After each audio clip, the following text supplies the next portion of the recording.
ขออย่ามีลำบากขอหาทางทางก่อน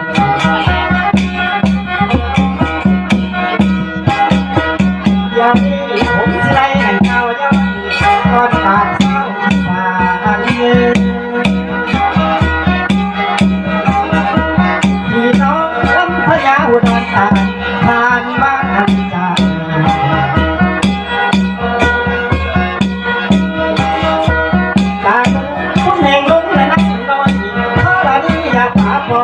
ขอให้มานั่งคอยอยู่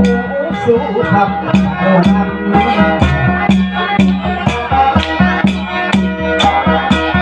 อย่ามีวันไปเบิดมันสุกับตะวันออกมันแก่พุ่งทุกของพื้นมันหาเกินมาหนักเลยแจก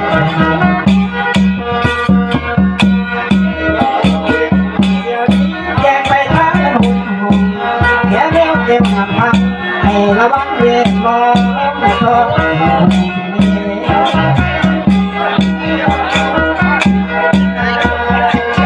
ี่น้องรักกันต่อกันทั้งแก้วทางมีรักสักทีอย่าเป็นขอดีอยู่แค่นี้เพื่อระวังมันทางไป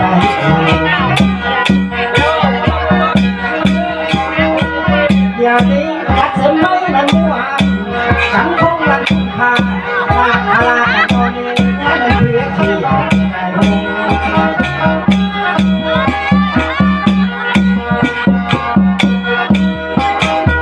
ที่น้องรักทั้งผู้นั้นดูทรงอุตลาและเสียดูขอให้มาได้สู้สักคอยทั้ง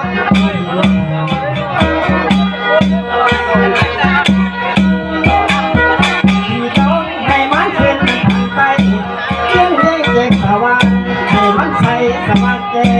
แข็งจะปวดขา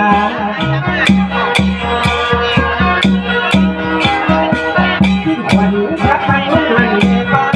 ผู้มานั่งไม่สถาน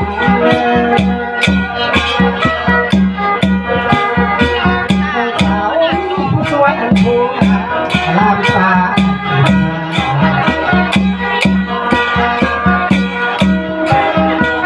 อย่างนี้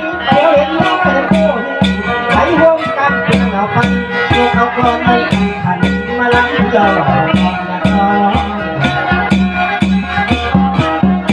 เฮ้ยเห็นว่าแก้มมันอ่อนต้นผู้ต้นร้องมาขนาดมีอะไรยากอยากสั่น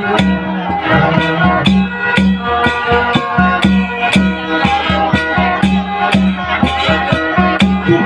มันมาฟังแล้วคอยโบราณการขนาดเลย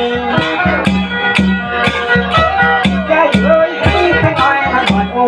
เขียวเขียว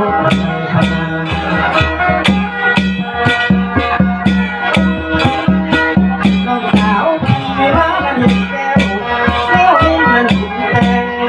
คุณนั่นหัวแห้งยังไงมานั่นผูกคอไม่ลอยสาวหน้าหวานไหลเนาะเดี๋ยวนี้ตามที่เห็นกันมาได้หายที่เป็นขนาดวาสนาดันสุยูเกิดสู่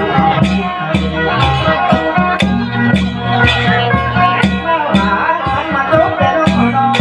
ทั้งมางามแต่น้องน้องแต่เราโยมนั้นแค่หอมที่ทิ้งยังไงให้ดอกไม้นั้นว่าจะที่รักออกมาได้หลายกระบอกน้องสาวอันว่าน้ำมันก่อนฉันไม่บอกให้เด็กมีงานมองสบายบ้าง